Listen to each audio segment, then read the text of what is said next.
This is Kathy Biehl of Empowermentunlimited.net with Astro-Insight for the week of February 26, 2017. Life's pretty overwhelming. A lot of information is coming at us fast and furiously, and it's not enough for us just to manage our own lives. We're being pummeled from every direction with information about things happening to our friends, people we care about, and all over the world. When you find yourself about to go under, when you find yourself really being affected by all this, when you find your mind wandering, when you find yourself getting tired, it may help to remember that we are just now beginning to come out of the eclipse gauntlet of the end of January and the middle of February. And many things are shifting. Many things have hit a point of tipping, for want of a better word, and a massive change in how we approach a lot is playing out between now and the end of the summer. This week, things promise to get even more murky, cloudy, strange, sad, teary, happy, bittersweet, magical, very complex. And we get a guideline, a guide rope, a life preserver, an anchor. I hear the opening words of All Along the Watchtower. There must be some way out of here. Well, there is. And we will start to see and feel, more importantly, that way as the week goes on.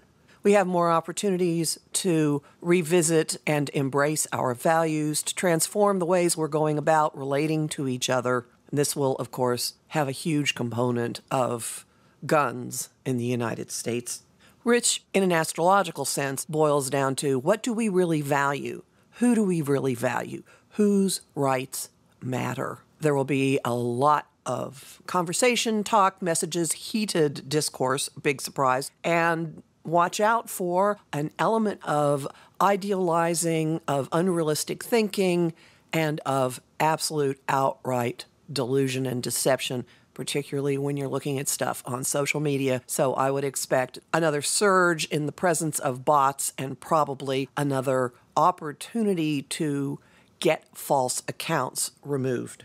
Our personal journeys will focus more and more on desires, on how we get along with people, on important connections in our lives, and in wanting more, deeper, more all-encompassing heart linkages. And the gift of the week is the weird configuration of the Virgo full moon that takes place late on March 1st or early on March 2nd, depending on where you are. Full moons are always emotional times. You can think of this as the high tides cresting to peak. The odd thing is that Virgo is an intellectual sign, a highly mental sign, a sign that draws boundaries and stops and thinks and looks and chews and chews and chews. That's CHEWS. Trying to discern, to figure out ways to improve, to do something better, to break situations down into component parts.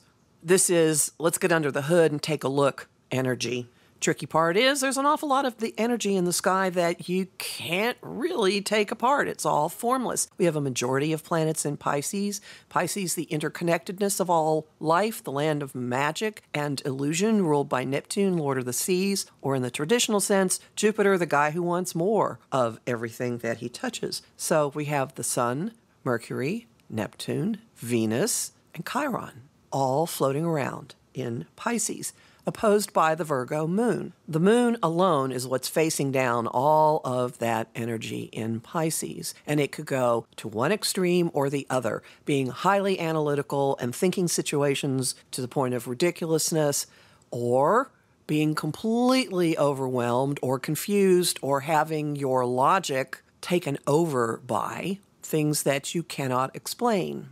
There are a number of items in the Virgo moon toolkit that will help us. One of them is she's making a direct link to Saturn, planet of adulting, which means it will be possible to put some structure into all of this. And your way out is, what can I do about it? To look at a situation and go, all right, okay, it's way too much for me to figure out all at once. What can I do? What is the one step I can do? Being the adult in the room, even if you're the only person in the room, is the way to deal with this. Things are going to be happening fast and furiously. The pace is not going to slow down. And maybe you will find that you just do something and then think about it afterwards, or possibly freak out about it afterwards. There is a really highly reactive vibe in all of this as well. So what does this spell for you individually? Well, it's been a kind of startling, confusing time. We're walking around kind of stunned. We never get a chance to breathe with the news these days. Do be aware that some deep and scary stuff can be coming up through this, but everything that surfaces holds the possibility of actually transmuting and changing, metamorphosizing long-standing wounds and situations and things that haven't been going quite right, and putting you into deeper and deeper connections with people who share your values and who truly love you. The homing thought of the week, I've got two. What is the most responsible thing I can do? And onward through the fog. Song of the week, Bad Moon Rising by Creedence Clearwater Revival, and the image of the week is a life raft. You will find more about all this in my forecast for the Virgo full moon, which is posted at my site, empowermentunlimited.net, where you can also sign up for my mailing list and book a session with me. Talk to you next week.